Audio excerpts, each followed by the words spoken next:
Are you looking to increase the flexibility of your hamstrings, your lower back, and your hips, and you don't have a lot of time?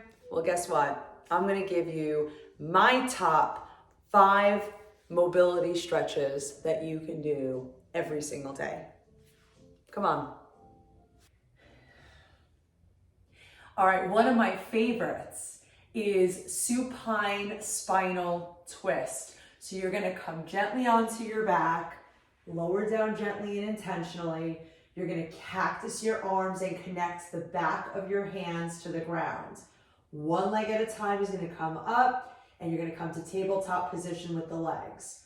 From here, you're gonna gently rotate your knees to one side and take your gaze in the opposite direction. So come here, you can take your hands to the top leg to offer more leverage, but really get that spinal rotation by looking in the opposite direction.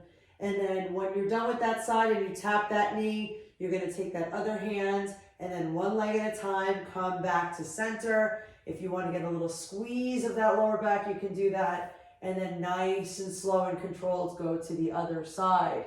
Now, if your neck is in a lot of extension, then I advise you bring a pillow to go directly underneath the head, because some people have protraction in their shoulder blades, they're tight in the upper extremity, and what that does is it creates this huge gaping space between the head and the floor. And when that happens, this type of movement only loads the cervical spine and it doesn't feel as therapeutic. Now, also for some of you, you might feel a lot of stretch in that anterior chain, which is actually why I have you cactusing your arms, because I want you to get that full stretch all the way from the biceps, through the pecs, through your obliques, all the way through the IT bands, lower back, and then nice and slow go to the other side.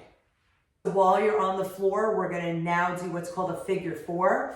You're gonna bring yourself back down, neutral spine, feet are hip distance apart. You're gonna cross one leg over the other. You're gonna externally rotate that hip and dorsiflex the toes on that bent leg.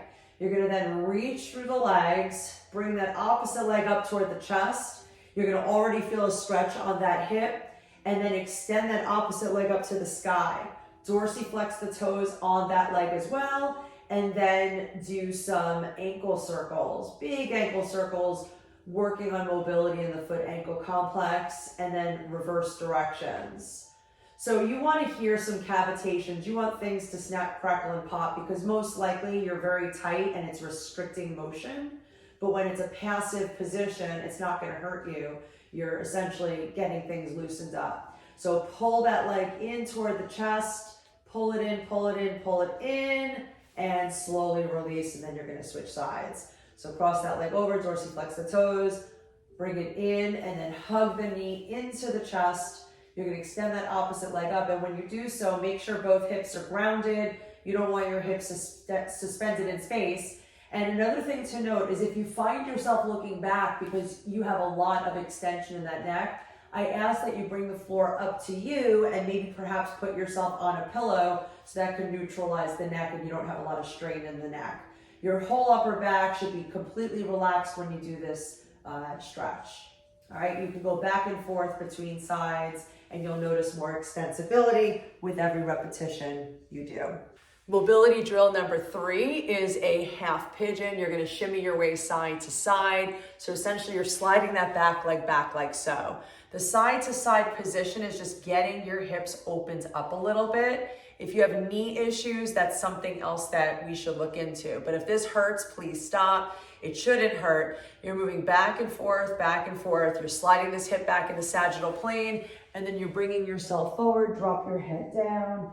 And then if you want to keep it dynamic, you could slowly bring yourself up, push up into back extension, come to your forearms, come down nice and slow, tap the forehead to the ground, bring your hands back, bring yourself up if it's dynamic. If you want to keep it static here, you can have your head relaxing on your arms, or you can go all the way down, whatever your extensibility is. And then you'll switch sides. All right, so now let's sit up. You're gonna bring your hands right by your hips. You're gonna bring your feet hip distance apart. You're gonna move your hips forward into a reverse bridge. Look at the sky, look at the sky. Lock out those arms. Make sure the knees are forward, and then slowly bring your hips right to your hands. Extend the legs, straight back, touch your toes. If you can't touch your toes, you're gonna touch your ankles. Okay, so touch, touch, touch. And then nice and slow, come back, hands right by the hips, slide the feet back. You're gonna posterior tilt those hips forward, and then look at the sky, push the arms away, try to get those hips into a little bit of extension, and then nice and slow and controlled with your arms still locked out, put your hips down, and then see if you go a little further. Look at that. So you're really just working on increased extensibility with every single repetition. Do your best to snap your eyes in the back, not your neck, but your eyes. We're incorporating those visual systems. So when you reach forward, snap your eyes down, maybe drop your head a little bit, maybe shimmy side to side. Everything is slow. Do not rush any of this. There's no momentum. It's like taking Laffy Taffy. Remember that stuff? Did I just age myself? But you're pulling it nice and concisely, and that's your fascia. Your fascial chains will loosen up over time, releasing the extensibility of your muscles so that your joints don't have any issues. Okay? Do several repetitions of that and enjoy that. That feels so epic. And then the last mobility drill you can do is actually downward facing dog with a heel pedal. I love downward facing dog. So when you do it correctly, it is the most amazing posterior stretch ever, but you got to do it right. So first things first, you're locking your arms out. You're going to bend both knees, and you're going to drop your head in between your arms. So both knees are bent because that's enabling you to send the hips to the back wall. You're pushing through the heels of the palms, which releases the pressure from your shoulders and your wrists, and then you're pedaling. So one heel comes down, one heel is up, one heel comes down, and the other heel comes up. If you feel yourself gravitating forward, then keep both knees bent. Stay here for a moment, shake your head out, lock your arms out, feel how your back is straight, and then slowly pedal, or just descend your heels down and just breathe intentionally here in downward facing dog. And then eventually you can get real savvy, walk your dog back so that you're in a forward fold, legs are straight, you're touching your toes, you know, and then you could even do stuff like a squat, like so, all the way into forward fold.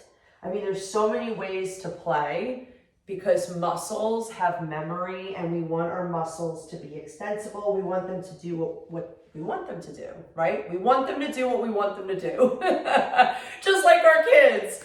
So take your time. You don't need to progress to that. You could stay in the down dog and work your way up to that.